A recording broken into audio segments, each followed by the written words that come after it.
2 cafés sur 3 sont vendus par Starbucks aux États-Unis. L'entreprise possède aussi plus de 30 000 établissements à travers le monde. En ce moment, plusieurs personnes sur YouTube tentent d'expliquer les raisons de ce succès monstrueux. Il est question chez Starbucks, au-delà de la reconnaissance sociale qui est évidente, Starbucks a très vite compris qu'en vendant du café, les clients de Starbucks payent cher. Mais j'ai écouté ces vidéos et j'ai l'impression que personne ne parvient à donner une explication complète. Ils ont toutes une théorie plus ou moins semblable, la voici. Ce qui explique le succès de Starbucks, c'est leur capacité à nous faire sentir notre importance à travers une expérience luxueuse et personnalisée. Cette explication tient la route, mais elle est très incomplète. C'est seulement la pointe de l'iceberg. Et pour vraiment comprendre le monstre qu'est Starbucks, il faut plonger à l'eau pour voir le reste de l'iceberg. Et ce que l'on découvre, c'est que Starbucks utilise une stratégie de plus en plus répandue, celle de créer une addiction. Et malheureusement, l'addiction n'est pas créée uniquement grâce au bon goût de leur boisson et de la caféine qu'elles contiennent. Oh non, la vérité est bien plus surprenante. Donc accrochez-vous bien parce que dans cette vidéo, nous allons voir comment Starbucks utilise la psychologie humaine pour planter ses tentacules dans notre cerveau et ainsi nous rendre complètement accros.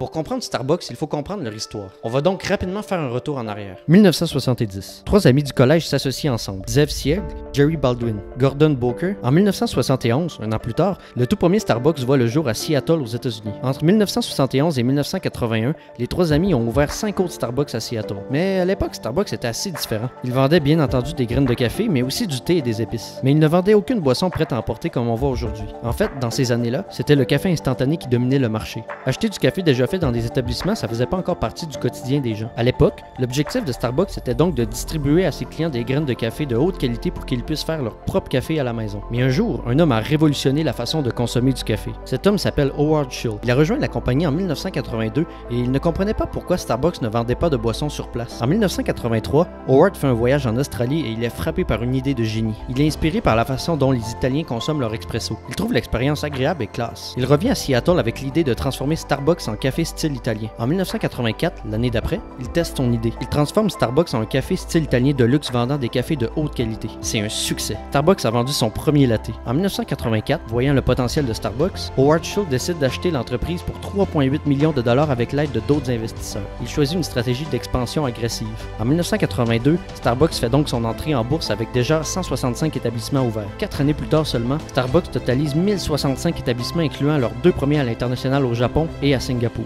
Leur croissance est tellement rapide qu'à peine 3 ans plus tard, en 2000, ils avaient un total de 3500 établissements, et ce, dans plusieurs pays. Puis, en 2000 et 2007, le nombre a quadruplé. Ils cumulaient 15 000 établissements et 9,4 milliards de chiffre d'affaires. Autant dire que Starbucks avait le vent dans les voiles. Mais Starbucks s'est heurté à un mur. La crise financière de 2007-2008. Leur action a baissé de 50% et ils ont fermé 900 établissements. Mais la crise n'était pas la seule raison de leur déclin. À travers leur expansion extrême, Starbucks a perdu petit à petit de son charme du début. L'entreprise étant autrefois symbole de luxe et de qualité se rapprochait désormais du symbole de fast-food comme McDonald's. En effet, au lieu de faire du café de façon artisanale, les employés utilisaient maintenant des machines automatisées. Et ils avaient pour consigne de se focaliser sur la rapidité plutôt que sur l'expérience client. Bref, Starbucks perdait de son charme. Mais après la crise financière, Starbucks change de stratégie. La compagnie se tournant vers leur ancienne priorité, l'expérience client. Howard a donc ordonné la fermeture de tous les Starbucks aux États-Unis pour un après-midi. Le but de cette opération était de former les employés pour qu'ils priorisent le service client, mais aussi pour montrer au public que Starbucks prend désormais plus au sérieux l'expérience client. L'entreprise a aussi remplacé les machines à espresso automatisées par les méthodes artisanales utilisées au début. C'était moins rapide, certes, mais ça rendait l'expérience Starbucks beaucoup plus classe et ça les différenciait de la compétition. Et c'est ainsi que, petit à petit, Starbucks redevint l'entreprise classe et haut de gamme qui l'a fait connaître. Et devinez quoi? La stratégie a porté ses fruits. Entre 2009 et 2010, le prix de l'action Starbucks a grimpé de 143%. En 2012, ils repartent sur une expansion rapide, mais cette fois sans perdre de vue leur identité. Aujourd'hui, Starbucks est plus de 30 000 établissements dans plus de 80 pays différents. À première vue, on pourrait penser qu'avoir autant d'établissements, c'est une bonne chose. Mais en fait, il y a un risque à ça, la cannibalisation. C'est-à-dire que les profits de Starbucks sont dilués entre les nombreux Starbucks. Ils doivent payer pour avoir un espace commercial. Donc plus il y a d'établissements, plus Starbucks perd cher de loyer et plus le profit est dilué. Bref, ils sont perdants. Mais si Starbucks existe toujours aujourd'hui, c'est parce qu'ils ont trouvé une solution. Je pense qu'on le sait, les boissons Starbucks sont assez chères. Il y a des options bien plus bon marché, mais pourtant énormément de gens continuent d'aller encore et encore chez Starbucks pratiquement chaque jour. C'est comme s'ils étaient retenus par une chaîne les empêchant d'aller ailleurs. La raison à ça, c'est que Starbucks a su créer une addiction. Le livre Hook de Neil Eyal fournit un modèle en 4 étapes pour expliquer comment créer une addiction chez ses clients. On va utiliser ce modèle pour analyser Starbucks. Un déclencheur, c'est tout ce qui vous pousse à faire une action voulue. C'est ce qui vous donne l'idée de le faire en fait. Il existe deux types de déclencheurs. Le déclencheur externe, par exemple une notification sur votre téléphone qui vous donne envie d'aller sur Instagram ou encore une publicité sur Facebook qui vous donne envie d'aller magasiner sur Amazon. Dans le cas de Starbucks, ils utilisent principalement trois déclencheurs externes. Numéro 1, la publicité. Starbucks savent bien mettre en valeur leurs boissons. On a tout de suite envie d'y goûter. Numéro 2, les influenceurs. Starbucks a signé des partenariats avec des gens très influençants pour que l'on voit leur café partout. Par exemple, ils ont signé un partenariat avec Ariana Grande quand même. Ou sinon, ils ont aussi signé un partenariat avec la série Friends pour qu'on y voit leur café. Ce genre de partenariat a un autre avantage. En plus de servir de déclencheur externe, mettre leur boisson dans les mains de stars fait en sorte que les gens associent inconsciemment Starbucks à ses vedettes. Et ça augmente donc le prestige de la marque. Numéro 3, les réseaux sociaux. Vous avez sans aucun doute déjà vu un de vos amis partager fièrement une photo de son gobelet Starbucks, soit en story ou directement sur son mur Instagram. Ce déclencheur externe est extrêmement fort puisqu'il fait intervenir un principe psychologique puissant appelé la preuve sociale. En gros, la preuve sociale nous dit que nous avons tendance à vouloir nous conformer au comportement de notre entourage.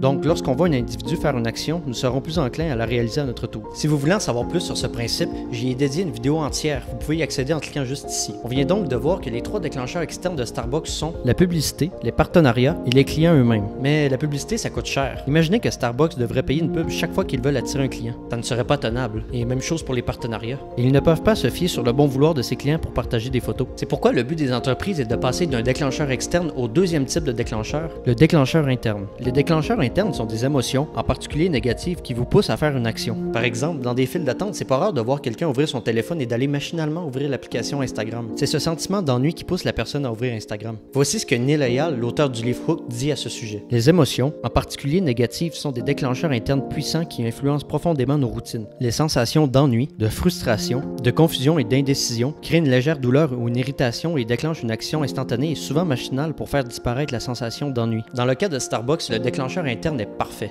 La caféine, lorsqu'elle est consommée à répétition sur plusieurs jours, crée une addiction. Et les symptômes de sevrage sont assez importants. C'est pourquoi on voit carrément des challenges du style « j'arrête la caféine pendant 30 jours » sur YouTube. Les symptômes de sevrage sont tellement importants que ça en devient un bon spectacle pour certains. Parmi les plus récurrents, on retrouve la fatigue, le manque de motivation ou encore les maux de tête. Et c'est là que Starbucks marque des points. Le sevrage de caféine cause chez les consommateurs des déclencheurs internes physiques, les maux de tête, mais aussi des déclencheurs internes émotionnels, la fatigue et le manque de motivation. C'est un 2 pour 1. Personne n'a envie d'arriver au travail fatigué et démotivé. Vous allez donc acheter un café et jour après jour vous renforcez cette dépendance. Et Starbucks s'attache petit à petit à votre cerveau et refuse de vous lâcher. Mais cette entreprise est loin d'être la seule à vendre du café. C'est à se demander pourquoi les gens retournent quand même chez Starbucks. Et c'est là que Starbucks sort une nouvelle carte. Nous allons voir la deuxième étape du modèle Hooked.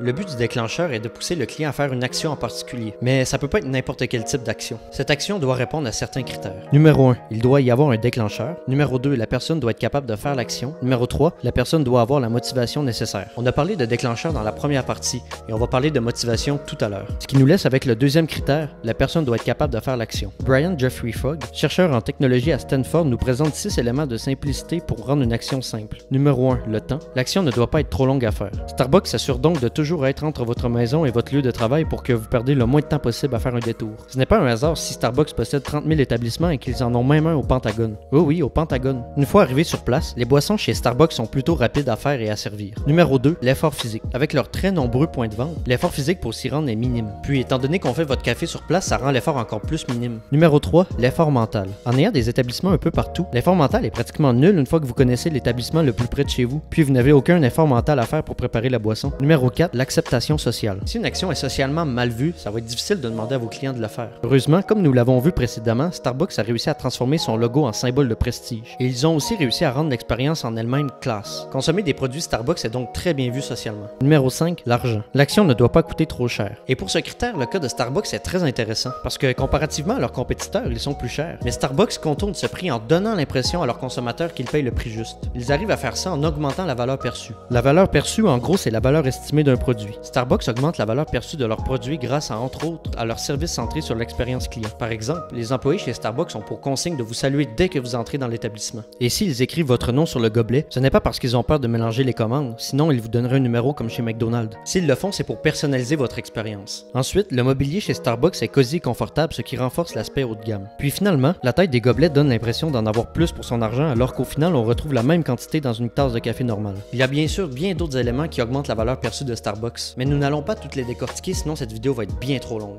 Et finalement, le sixième élément de simplicité, l'action doit pouvoir s'intégrer à sa routine. Le café est une boisson que l'on consomme régulièrement. Il est donc plus que facile pour Starbucks de s'intégrer à la routine des gens. Il suffit d'un petit arrêt au service à l'auto et hop, le tour est joué. Nous venons de voir comment Starbucks rend l'action le plus simple possible. Mais il nous manque toujours un troisième critère. La personne doit avoir la motivation nécessaire. Parce que sans motivation, rien ne se passe. C'est comme si vous receviez un appel pour un sondage. Vous avez le déclencheur externe, la sonnerie de votre téléphone, et oui, l'action est assez simple, décrochez l'appel, mais vous n'avez juste pas la motivation de répondre aux longues questions du sondage. Nous allons donc voir comment Starbucks motive ses clients à revenir encore et encore.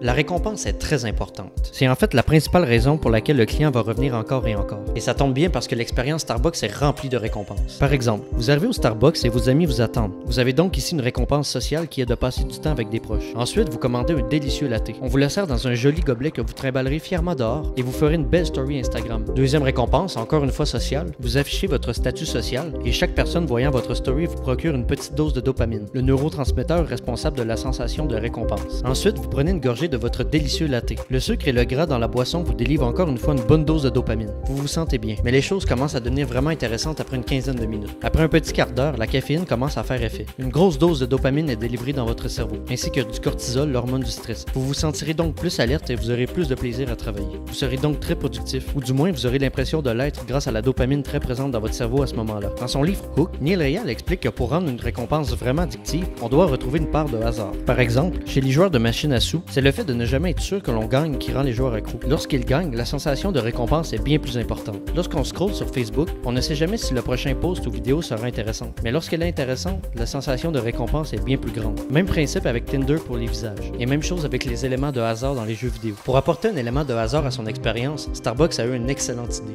Ils ont développé une application mobile. Sur cette application, on peut y accumuler des points pour obtenir une récompense dans le futur. En gros, pour chaque dollar dépensé, vous obtenez 2 étoiles. Là où Starbucks a été ingénieux, c'est avec les petits cadeaux imprévisibles et les journées de points doublés. Dans la catégorie messages, Starbucks envoie parfois des rabais exclusifs, voire des cadeaux gratuits pour un temps limité seulement. Il propose aussi parfois de jouer à des jeux interactifs pour courir la chance de gagner des étoiles. Donc si vous avez vu le message à temps, vous pouvez en profiter. Sinon, tant pis pour vous, ça vous apprendra à être plus attentif la prochaine fois. Ça donne donc envie à l'utilisateur d'ouvrir régulièrement l'application pour être sûr qu'il ne rate rien. Starbucks organise aussi parfois des journées de points doublés. Donc pour chaque dollar dépensé, vous avez 4 étoiles au lieu de 2. Avec ces éléments de hasard, Starbucks se différencie grandement de ses compétiteurs comme McDonald's ou Tim Hortons qui se contentent uniquement de donner des petites cartes que l'on remplit de petits bouts de papier pour obtenir une boisson gratuite. Bon, oui, c'est vrai, McDonald's propose aussi des cadeaux gratuits parfois, mais Starbucks a su, une fois de plus, devancer la compétition. Voici comment. Pour être en mesure de créer une habitude chez son client, il faut être en mesure de lui donner du sens. On peut donner du sens à une habitude en donnant à l'utilisateur un sentiment de progression. Dans pratiquement tous les jeux vidéo, il y a un système de niveaux. On peut débloquer soit des nouveaux personnages, des nouvelles armes ou des nouvelles habiletés. Ce sentiment de progression peut être aussi dû au fait que l'on devient de plus en plus bon. Chez Starbucks, ce sentiment de progression est réussi haut la main. Ils ne se contentent pas uniquement d'avoir une petite carte sur laquelle on colle des étiquettes comme le font leurs compétiteurs. En plus, ces cartes ont un très gros désavantage. Une fois que vous l'avez rempli, il faut repartir à zéro. C'est pas trop avantageux, hein? Starbucks a su contourner ce problème grâce à un système d'étoiles. À 25 étoiles, personnalisez votre boisson avec une dose d'expresso, lait au choix, sirop ou autre. 50 étoiles, on vous offre un café filtre, une pâtisserie ou un thé chaud. 150 étoiles, on vous offre une boisson maison, un petit déjeuner chaud ou un parfait. 250 étoiles, sandwich pour le dîner, boîte protéinée ou salade. 400 étoiles, marchandises sélectionnées ou café pour la maison. C'est quand même pas mal par rapport aux autres. Mais si vous pensez que c'est tout, détrompez-vous parce que Starbucks va encore plus loin. Lorsque vous faites des achats pendant plusieurs jours de suite chez Starbucks, vous avez des étoiles bonus.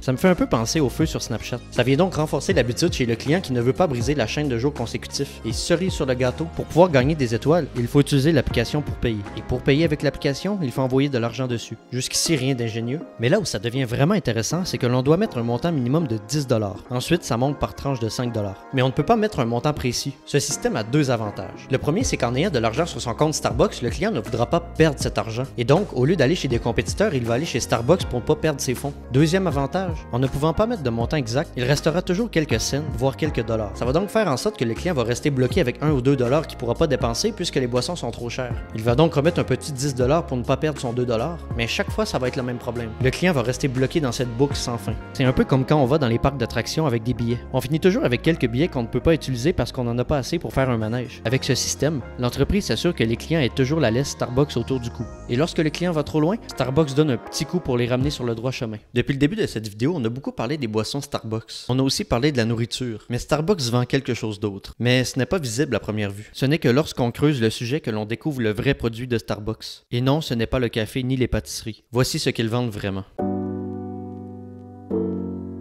Tinder est une super application vous permettant de rencontrer des gens. Bon, c'est pas totalement exact. Contrairement à ce que l'on pourrait penser, le but de l'application Tinder n'est pas de permettre à l'utilisateur de trouver l'amour. Et les statistiques parlent d'elles-mêmes parce qu'on estime que plus d'un utilisateur sur 3 de Tinder est déjà en couple. Si le but de Tinder serait vraiment de permettre à leurs utilisateurs de trouver l'amour, ils seraient perdants puisqu'ils perdraient leurs clients une fois qu'ils auraient trouvé l'amour. En fait, ce qui fait que les gens utilisent l'application, c'est le besoin constant de valorisation de soi. L'utilisateur se connecte et il voit les matchs qu'il a réussi à obtenir et ça lui donne un boost d'ego et de confiance en lui. Et ce petit jeu devient vite une habitude chez l'utilisateur. Starbucks utilise une stratégie similaire. Leur but est également de faire en sorte que le client revienne encore et encore en créant une habitude. Si le client revient régulièrement chez Starbucks, c'est pour venir chercher de la reconnaissance sociale par association. Dans l'inconscient collectif, les gens qui vont à Starbucks sont aisés et sophistiqués. Tout est fait pour leur donner un sentiment d'appartenance à ce groupe aisé. Premièrement, le prix élevé des produits Starbucks exclut une partie de la population. Ça renvoie l'idée que seuls les plus aisés peuvent se permettre d'aller chez Starbucks régulièrement. Deuxièmement, le vocabulaire. Le vocabulaire utilisé par Starbucks est très particulier.